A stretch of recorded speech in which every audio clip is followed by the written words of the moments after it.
আসসালামু আলাইকুম। আহ, American president Donald ট্রাম্পের এক রাতে ইরানকে দখল করার, উড়িয়ে দেওয়ার, ধ্বংস করার ঘোষণার পর নাটকীয়ভাবে, যদিও সেটি প্রত্যাশিত ছিল, পাকিস্তানের ডিপ্লোমেসিতে আম, 10 দফা আহ, চুক্তিতে ইরান এবং আমেরিকার সিজফায়ার, যুদ্ধবিরতি হয়েছে। আম, এতে আহ, যারা রাজনৈতিক বোদ্ধা, আন্তর্জাতিক পর্যবেক্ষক, তাদের কাছে স্পষ্ট এই সিসফায়ারের যে এগ্রিমেন্টগুলো, এতে ইরানের অনেকটাই বিজয় হয়েছে এবং আমেরিকার এককেন্দ্রিক বিশ্ব ব্যবস্থা, আধিপত্যবাদের পতন হয়েছে। আগামী দিনে মধ্যপ্রাচ্য সহ পুরো বিশ্বে রাজনীতির, আহ, পররাষ্ট্রনীতির নতুন একটি ব্যবস্থাপনা শুরু হবে। আমরা এই ব্যাপারে কিছু কথা বলবো। প্রথমত, আমরা যদি যুদ্ধের একটু হিসাব নিকাশ চিন্তা করি, ইরান আহ, উম, আহ, অনেকভাবে ক্ষতিগ্রস্ত হয়েছে। তাদের 3,000-এর উপর লোকজন মৃত্যুবরণ করেছে। তাদের অনেক নেতা মারা গিয়েছে, গুরুত্বপূর্ণ নেতা তাদের মারা গিয়েছে। তাদের ইন্টেলিজেন্স দুর্বল হয়ে গিয়েছে। তাদের রোডঘাট, রাস্তাঘাট, ইনফ্রাস্ট্রাকচার প্রচণ্ডভাবে ধ্বংস হয়ে গিয়েছে। কিন্তু যে জিনিসটি সবচেয়ে বেশি তাদের লাভবান হয়েছে, পুরো জাতি ঐক্যবদ্ধ হয়ে গিয়েছে। তাদের সাহস বেড়ে গিয়েছে, তাদের মনোবল বেড়ে গিয়েছে। এটি ইরানি জাতির জন্য একটি বড় আশাব্যঞ্জক দিক।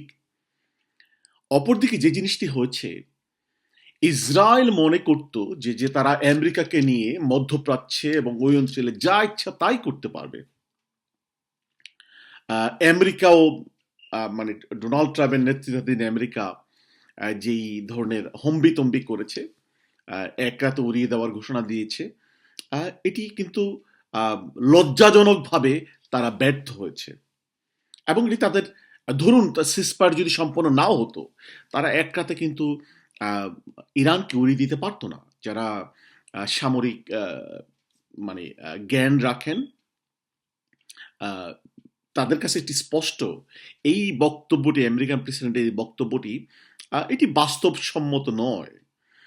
এটি অনেকটা যুদ্ধের সময় হম্বিতম্বি যেভাবে করা হয়, এটি হম্বিতম্বিমূলক বক্তব্য। কিন্তু তারা আঘাত করত, তারা ইরানের উপর প্রচণ্ড ভাবে আঘাত করে ইরানকে ক্ষতিগ্রস্ত করত। কিন্তু ইরানকে এক রাতে উড়িয়ে দেওয়ার মতো অবস্থা ইরান, আমেরিকা অথবা ইসরায়েলের ছিল না। বরং পুরো মধ্যপ্রাচ্য এবং সারা পৃথিবী জুড়েই এটির খারাপ একটি পরিণত হতো এবং ইরানের জনগণ সহজে তা ছেড়ে দিত না।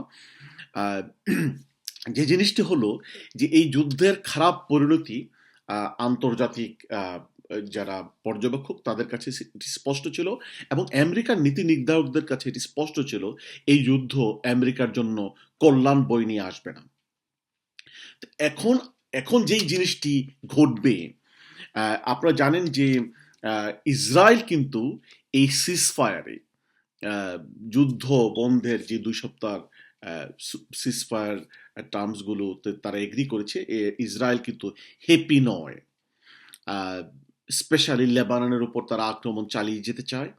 কিন্তু আমি মনে করি তারা মানে ইরান পুরোপুরি ধ্বংস আহ, না হওয়া পর্যন্ত ওদের মানে হ্যাপি না হওয়ার কোনো কারণ ছিল, মানে হ্যাপি ওনারা হতো না।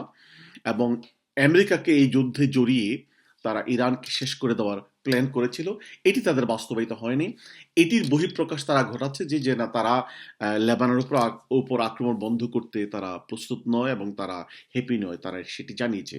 কিন্তু এটি বললেও তারা খুব বেশি দূর এগোতে পারবে না এবং তারা যদি একা, আমেরিকা এবং ওয়েস্টার্ন ওয়ার্ল্ডের সহযোগিতা ছাড়া লেবানন, ইরান, ফিলিস্তিন এবং ওই অঞ্চলে তাদের যুদ্ধ চালিয়ে যেতে চায়, এটিতে তারা খুব বেশি এগোতে পারবে না। তাদেরকে আরব বিশ্বের সাথে, ওয়েস্টার্ন ওয়ার্ল্ডের সাথে নেগোশিয়েট করেই, আহ, সামঞ্জস্য মেনটেন করেই তাদের রাষ্ট্রটিকে টিকিয়ে দেওয়ার তারা চেষ্টা করতে হবে। তারা একতরফা ভাবে আর খুব বেশি কিছু করতে পারবে না। আর অপরদিকে আমেরিকা ইরানের সাথে সিজফায়ার করে একটি মেসেজ সারা পৃথিবীর কাছে তারা দিয়েছে, মানে ডাইরেক্টলি ইনডাইরেক্টলি, যে আমেরিকার একক কথায়, সিদ্ধান্তে, আম, হঠাৎ করে পৃথিবীতে আর নতুন কিছু ঘটবে না এবং তারা করার সক্ষমতা রাখে না। পৃথিবীটি আর এককেন্দ্রিক নয়, এখানে অনেকের আহ, মানে কন্ট্রিবিউট করার সুযোগ রয়েছে, অনেকের সিদ্ধান্ত প্রভাবিত করার সুযোগ রয়েছে। তারা জাতিসংঘে আহ, আহ, হরমুজ প্রণালী বিষয়ে একটি কান্ট্রিকে দিয়ে আহ, একটি মানে প্রস্তাব এনেছিল, সেটি কিন্তু নাকচ হয়ে গেছে রাশিয়া এবং চীনের বিরোধিতার কারণে। তারা ডিপ্লোম্যাটিক ভাবে ফেল করেছে। এবং আরেকটি মজার জিনিস হলো, এবং যেটি অপ্রত্যাশিত নয়, প্রত্যাশিত, বিশ্ব রাজনীতিতে পাকিস্তানের আবির্ভাব এবং বিশ্ব ডিপ্লোমেসিতে পাকিস্তানের আহ, ঈর্ষণীয় সফলতা। এই যুদ্ধ বন্ধে পাকিস্তান ডিপ্লোম্যাটিক্যালি যে মানে আহ, বৈপ্লবিক ভূমিকা রেখেছে, সফল ভূমিকা রেখেছে। পাকিস্তানের ডিপ্লোমেসি যারা মেনটেন করে, আহ, এবং পাকিস্তানের ইন্টারন্যাশনাল পররাষ্ট্রনীতির ব্যাপারে যে পাকিস্তানের দক্ষতা রয়েছে, যোগ্যতা রয়েছে, তাদের যে নেটওয়ার্ক রয়েছে, এটি তারা এইটির পারঙ্গমতা তারা মানে প্রমাণ করেছেন। তারা সফল হয়েছেন। একটি বড় ধরনের যুদ্ধ আপাততভাবেও এটি বন্ধ করে দেওয়ার, একটি বড় পরাশক্তির সাথে আহ, ইরানের মতো একটি দেশের সাথে সিজফায়ারে সম্মত করানো, এবং সেখানে আহ, ইরানকে অনেকটা বিজয়ী করানোর, ইরানের শর্তগুলোর মধ্য দিয়ে ইরান কিন্তু অনেকটা বিজয়ী হয়ে গেছে। আপনি দেখেন, ওয়েস্টার্ন যারা অ্যানালিস্ট তারাও বলছে যে ইরান কিন্তু এই সিজফায়ারের যে 10 দফা এগ্রিমেন্ট, এই অঞ্চলে আগ্রাসন করবে না, যুদ্ধবন্ধে যা ক্ষতিগ্রস্ত হয়েছে তা তারা আমেরিকা মানে আহ, এই মানে কস্ট বহন করবে ইনফ্রাস্ট্রাকচার ডেভেলপমেন্টে। এবং তারা তাদের মানে আমেরিকার তাদের তাদের যে ইউরেনিয়াম মানে যে প্রজেক্টগুলো রয়েছে তারা বন্ধ করবে না।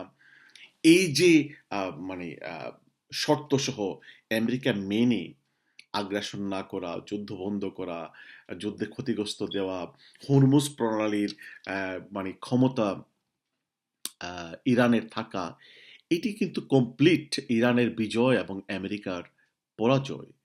এবং এই শর্তসমূহ মধ্য দিয়ে এই যুদ্ধ বন্ধ হওয়া আহ, আগামী দিনে নতুন বিশ্ব ব্যবস্থার ইঙ্গিত দেয়। আগামী দিনে একটি প্লুরালিস্টিক বিশ্ব ব্যবস্থার ইঙ্গিত দেয়। আগামী দিনে বিশ্ব রাজনীতিতে পাকিস্তানের নতুন আবির্ভাবের একটি সুযোগ করে দেয় এবং তাদের পদার্পণের রাস্তা নতুন করে মানে সৃষ্টি হয়। এবং বিশ্ব রাজনীতিতে নতুন সুযোগ আসবে বিভিন্ন প্লেয়ারদের জন্য, ইন্টারন্যাশনাল প্লেয়ারদের জন্য। এটি আর এক কেন্দ্রিক বিশ্ব থাকবে না, এটি একটি বহু কেন্দ্রিক পোলারাইজড মাল্টিপোলারাইজড ইউনিভার্স হবে। এবং এটি এটি ভালো। এক কেন্দ্রিক বিশ্ব ব্যবস্থা থাকলে অনেক কিছুই চাপিয়ে দেওয়া হয়, সাম্যতা থাকে না। আমরা আশা করছি এই যুদ্ধে ইরানের অনেক ক্ষতি হলেও আগামী দিনে এটি নতুন ইরানের অভ্যুদয় হবে। আগামী দিনে একটি নতুন শান্তিময় মধ্যপ্রাচ্যের উন্মেষ হবে। আগামী দিনে নতুন একটি বিশ্ব ব্যবস্থার নতুন যাত্রা শুরু হবে। ধন্যবাদ সকলকে। আসসালামু আলাইকুম।